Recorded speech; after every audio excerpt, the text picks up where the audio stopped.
Hey everybody, welcome to day 15 of our mobility series, and I hope you had a great time over the week 2 and going through our stretching challenge and learning how to incorporate stretching into your daily routine. And now this week we're going to go into really increasing the mobility of our hips and our lower back. And this is an area that is really highly affected because of the way that we live our lives, and we're sitting down all the time now.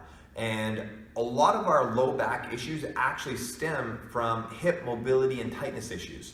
So if we can increase the mobility in our hips, then a lot of low back tension that we have built up should be released. So one of the things that we need to be aware of too is that when we have tension built up and our muscle fibers start to get stuck and they don't move, contract, and relax as they should, is that ends up creating dysfunction in terms of our movement patterns. And if we go and work out and we're trying to get stronger, we're actually creating strength on top of a dysfunctional movement pattern rather than going into it, releasing that tension, creating more mobility, and then building strength on top of that. And that's what we're here to do with this. So basically what we're going to start off with is we're going to dive into 4 different areas to hit with either foam rollers, lacrosse balls, and other ways of doing self-massage to release some tension first. And then in the following videos, we're going to go into mobility for the hips and the low back specifically.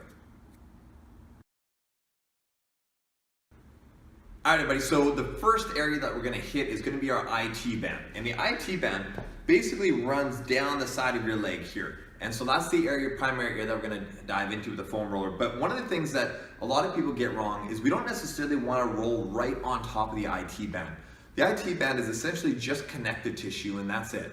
Whereas a lot of the muscles surrounding the IT band that are attached to it, when they get tight, they create and pull tension onto the IT band, and that is a big part of what makes the IT band tight.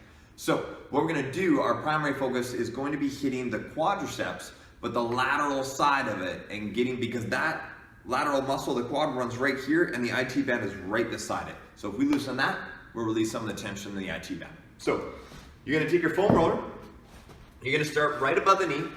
And so right now I'm totally sideways and I'm right on the IT band. So what I want to do is I want to go from the IT band and I just want to rotate slightly, probably about 15 degrees or so. And then that way I'm right under the quads. And so I want to start and just go nice and slow going up the leg. A big problem that people do when they're rolling is that they go too fast. And when you go too fast and you hit a pain point or a knot in the muscle, your muscle actually wants to tense up because of that pain. Whereas if we go slow and really ease into it, then our body doesn't have that reflex, and it's gonna be easier for that body to relax and release the tension in that muscle. So you're just gonna start at the bottom, and you're just gonna slowly go. I got a spot right there. This is not a comfortable process, but we shouldn't be super, super painful. So our pain could be anywhere between 4 to 6 out of 10, maybe 7 out of 10 maximum. And we don't want any higher than that, otherwise the muscle just won't release because there's too much pain there.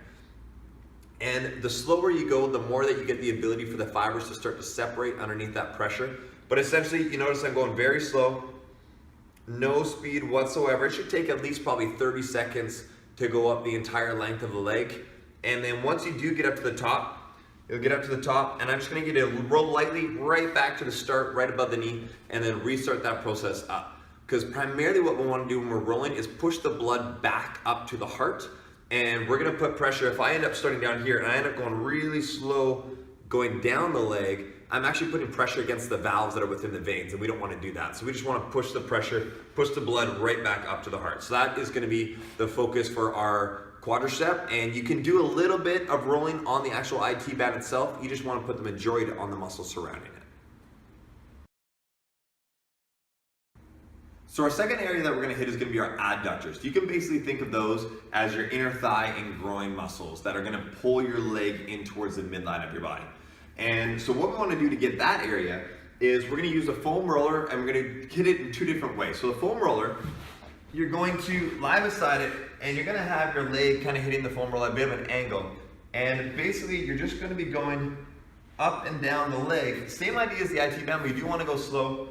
And we just go nice and easy going along the inside of the thigh, and we go literally all the way right up into the groin area, and then roll it all the way back. And again, I want you to go through this a little bit slower than obviously what I'm doing, but I'm just going for the pace of the video, going slow. And if you get those pain points, just stop, hold it on that pain point for a good 20 to 30 seconds, and that's gonna allow some of that tension to release. If you can hold it longer and you have the time, then absolutely go a little bit longer. And you're just gonna go all the way up the length of the leg until you get right up where you can't go any further, and then come back down the leg. And now we're gonna dive into the other side of getting the adductors.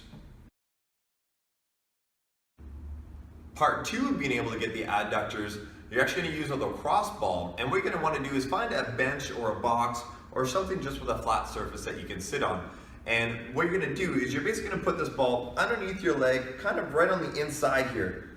And you're gonna be able to you can tilt the leg in, so you kind of rotate your leg inward a little bit, and you're gonna feel all along the inside of the thigh there, and you're just gonna roll similar to the foam roller, and you're rolling back and forth until, again, you get those points where you get a little bit of pain, and those essentially knots in the muscle or you're just areas of tension.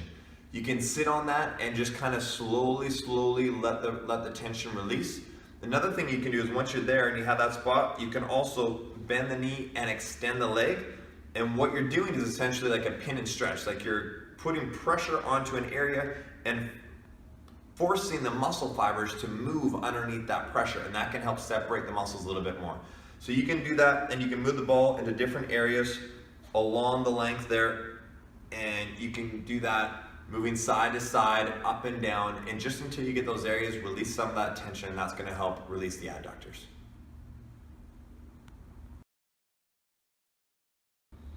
Okay, we've got 2 more areas to go, and the next step is another aspect of the adductors of being able to release, and it's really part of the attachment and line of where they go, where the adductors and the abdominals meet. So really what I just want you to think about it is just your crease or the oblique line.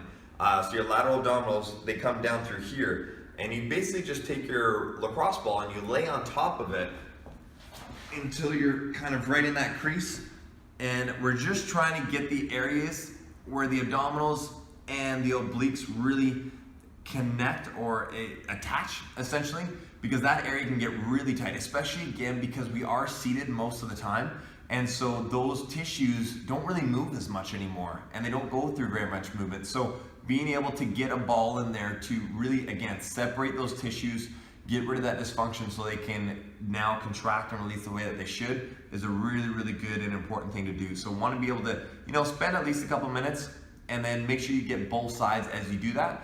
So you can kind of roll around in and along the line there until you get those areas of tension, sit on it.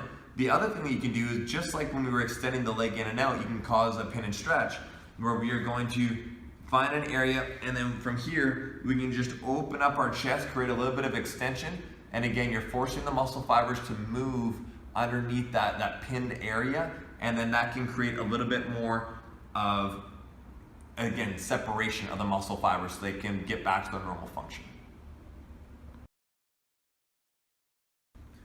All right, so last one that we're gonna dive into for the hips and low back of self-massage and releasing is gonna be your piriformis. So the piriformis is essentially a deep muscle underneath your butt that is going to, essentially, a big part of its motion is to externally rotate the leg, and then as well as a little bit of extension of the hip. So what we're gonna do is you're gonna take a lacrosse ball. You can also take something like a softball as well, and essentially what we're gonna do is we're gonna sit on it. Now, just to give you an idea, with the butt, you got your tailbone that comes here. Your piriformis essentially starts on the tailbone, and then it comes down this way. So we want to lie down or sit down basically on one cheek on top of that ball, and we're just gonna roll around basically from that tailbone and then start to move outward.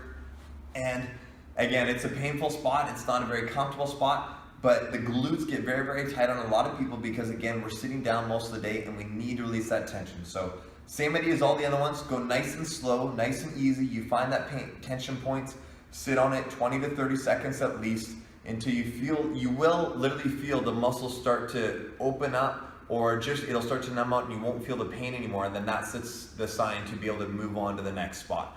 And again, you just move around different spots in throughout your glute, and you'll find where the areas are really tight. You want to release those, make sure to get both sides, and then that's going to be your mobility routine for day 1 on releasing the hips and the low back.